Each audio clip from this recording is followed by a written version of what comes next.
Hi, my name is Shelia Ricley, and I've lived in Cheyenne for 11 years.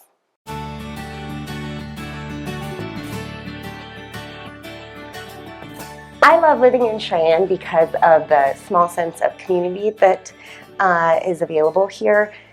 I've lived in 2 larger cities as well as 2 smaller communities, 2 smaller towns in Wyoming, and it really lends its hand to be able to connect with others in the community. I also really love Cheyenne because of the very short commute times that are available here. So that means more time with my daughter at home.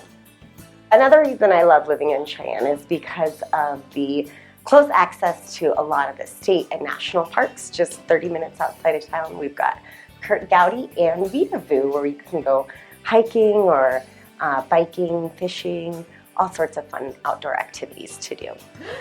Overall, I love Cheyenne and the people who live here.